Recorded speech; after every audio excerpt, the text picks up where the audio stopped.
Welcome back to Dungeon Master's Corner. Today, we discuss actions and consequences, and how sometimes when problems can't be solved out of game, problems have to be solved in-game. Welcome back to another episode of the Dungeon Master's Corner. My name is Brian. My name is Nicole. And today, we're going to talk a little bit about when players take a bit too much control. And by players, I mean me, because I'm a monster. As his DM at times, I can confirm. I mean, what is it? It's when I start asking innocuous questions, you get scared? Oh, very much so. Especially, and definitely check out Artie. What was it? Archie is plotting. We'll get into more detail about those innocuous fucking questions later. But this time you weren't my problem as a player. You were somebody else's problem. No. I was someone else's problem. I don't even remember who was DMing this. I think this may have been Liam who was DMing this. But we had another person in our group. I'm going to refer to him as D. I have heard that D has become a much better player, a much more well-rounded person. He has grown as an individual. He had not at this time, and so feel no pity for the things I did to him. Because he played as a player in my group and would consistently suicide his character. If anything so much as upset his feelings of power and superiority, he would suicide the character and bring in something new that hadn't had some kind of consequences for his actions. For instance, he made himself look like a zombie and ran into a battlefield and got killed by villagers who were in the middle of killing zombies. He made a deal with a powerful being and didn't ask her name. And then because he just assumed she told him. She hadn't. Because she was Fae. She was Fae. We'll get into that story another time. But, he had a history of just killing his character off so he didn't have to deal with consequences. Which consequences are half the fun. Consequences are half the fun. It's what brings character growth. And now that I've heard that he has grown as a person, he's had real-world character growth, I feel none of this towards him anymore. But all of this aggravation I had toward him as a DM, I couldn't really express as a DM, because that's not fair. It's not fair to the story. I had conversations with him. I had, we tried to, work it out. Eventually I had to kick him from the group because he was just becoming a problem. And again, I hear that he has gotten a lot better, and I wish him the best. Naturally. This is about the times where I didn't kill him as a DM. I killed him as a player. So, this was two different characters that I was even playing. I think it was the same campaign, but it was two different characters I played and two different characters he played. You killed him The twice. I killed him twice, and both in extremely brutal ways.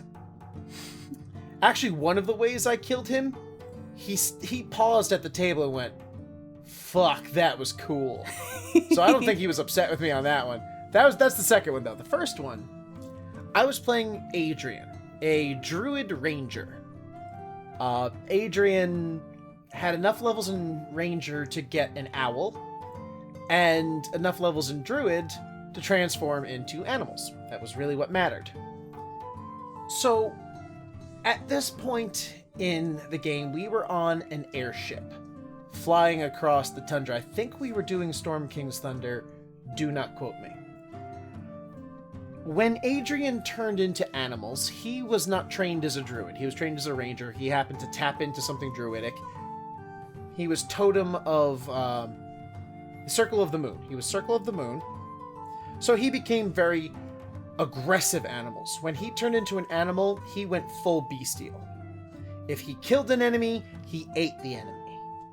So at this point, his barbarian, I forget the barbarian's name, his barbarian had annoyed someone on the ship, and I offhandedly made the comment earlier, if he breaks any of your rules, just throw him overboard. And I went to go talk to the captain. And I'm talking to the captain, I don't know what's going on deck, they're about to throw him overboard, but they didn't want to throw him overboard with all these gems he had on his pouch. So I'm standing there talking to the captain when one of the crew members comes in and hands me a bag of gems. I open it, I look at it, I realize what it is, and I just go, fuck. And I run out onto the deck and I'm like, I was kidding. Please do not throw him overboard. And they're like, you sure? I'm like, yeah, just chain him up or something. So I take his gems. I don't give them back, obviously. I was just handed a bag of gems. I put it on my belt loop, and I go about my day. We get attacked by a bunch of Aarakocra. They're flying in, they're attacking us. I am not high enough level druid to fly yet. So I turn into a bear, but I don't just turn into any bear. I cast Call Lightning, and then turn into bear. I am motherfucking lightning bear. Yeah. Yep. It was my favorite combo to do. I was blasting Aarakocra with lightning out of the sky. When they hit the deck, I would maul them. It was great. And of course, when the battle was over, his character was still chained, but his hands were in front of him and he had the chain that he had been beating people with as a weapon. And I am currently eating an Aarakocra. He's given me a look. And he rolled a deception versus my insight and beat it, and he's like, you don't know what I'm planning to do. I'm like, no, I don't know what you're planning to do, but I don't like the way you're looking at me. So he thinks to himself, with his really low intelligence roll, if I cut the bear open, I can get the gems back. This was table talk. Adrian didn't know this. However, when the dwarf jumped on my back, he was a dwarf barbarian, by the way. When the dwarf jumped on my back and threw the chain around my throat, I kind of figured out that something bad was happening. So he pulls tight on the chain, and the DM goes, is there anything you want to do before we go to initiative? And I said, yeah. I roll off the side. There is a pregnant pause at the table. Even D is looking at me like, what are you doing? So we roll off the side, and we're falling, and I go, I drop my form, and I wild shape again, this time into a mouse. Couldn't fly yet. And before you think I'm about to keyfish this, remember, I'm a high enough level ranger that I have an owl, who swoops down and grabs me, flies me back to the airship, drops me on board, and I transform back, and we watch as Wile E. Coyote spatters on the rocks below. Brutal, but effective. Very effective. We actually had to, I think we texted our friend Matt, who plays Tick, I think we mentioned him a few times, who has his pilot's license. We were like, how high do blimps usually fly? And he gave us a number. I think it was 10,000 feet. Not 10,000 feet.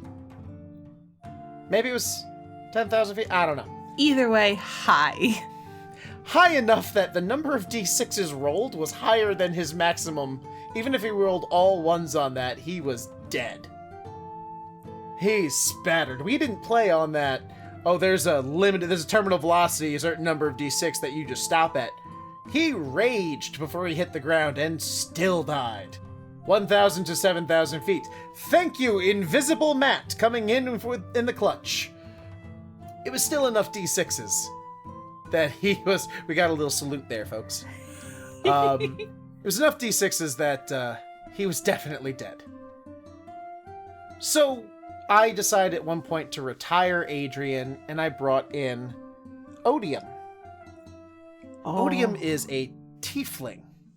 Now, I don't know how many people follow this rule, but in the player's handbook, tieflings get their name from something they value. I have played a lot of tieflings. I have played some of them as NPCs when I'm DMing, some of them as my main characters, but their names always mean something. always. Sapience was all about valuing intelligence.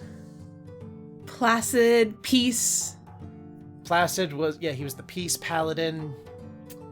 Odium means betrayal.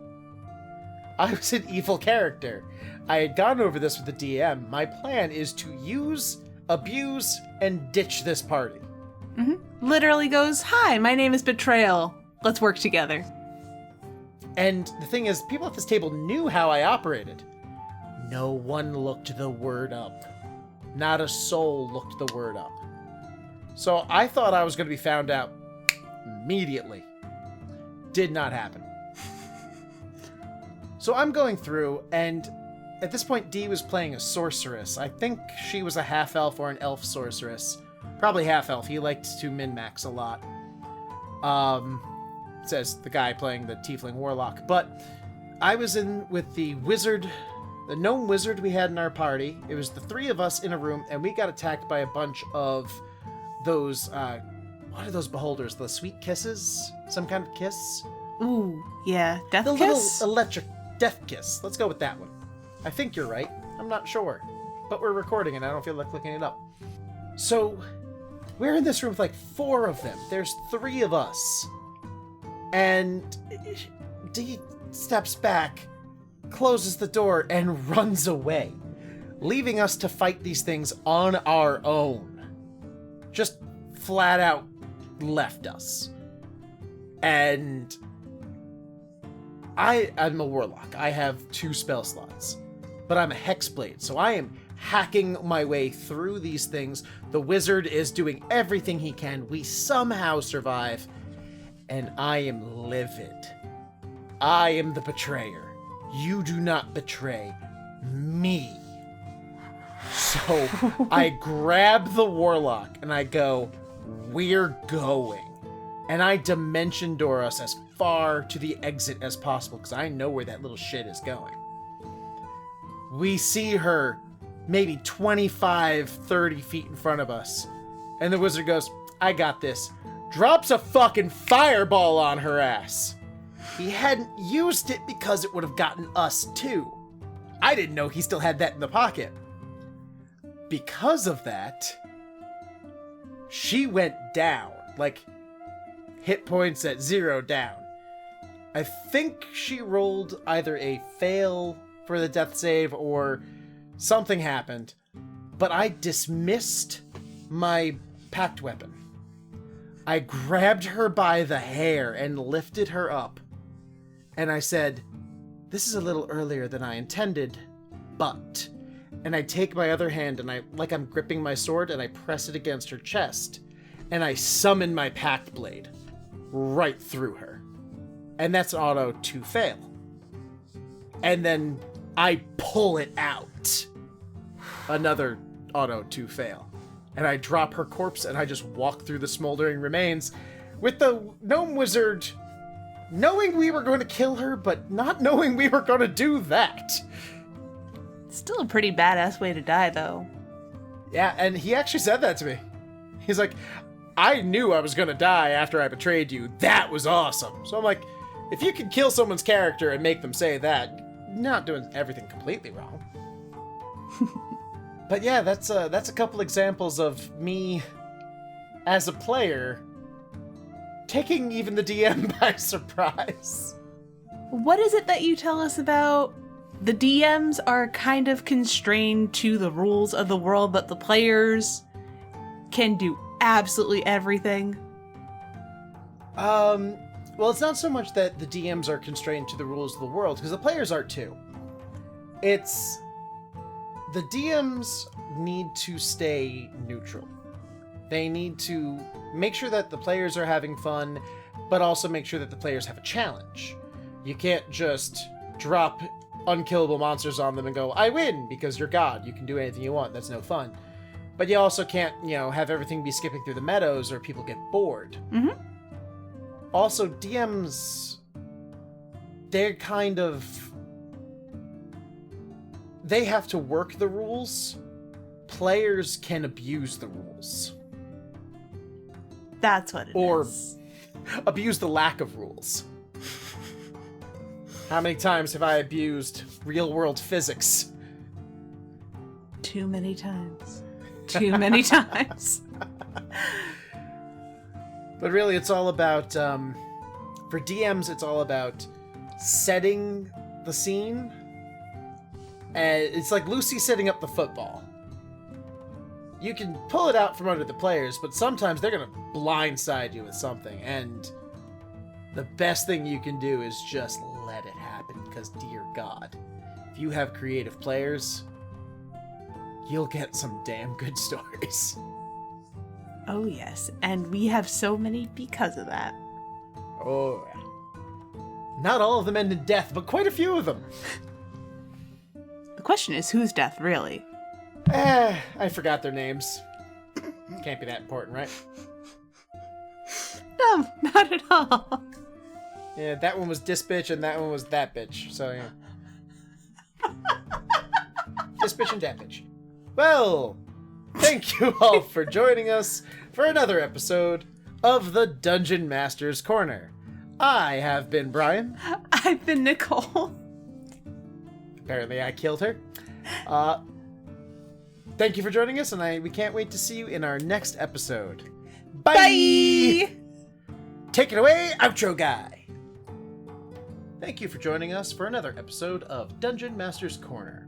If you'd like to support us, please visit our Patreon at patreon.com/Reliably Chaotic. You would not believe the premium on crime scene cleanup guys. You can also drop us a line on Twitter at Reliably Chaotic. We'd love to hear from you. Quick note, we here at Reliably Chaotic do not recommend using in-game situations to punish real-world actions or vice versa. This story comes from a much earlier point in both life and tabletopping. As I said, Dee and I have grown and changed as people and role players to where I'm sure he wouldn't mind me sharing these stories. But remember, he was not the villain of the story.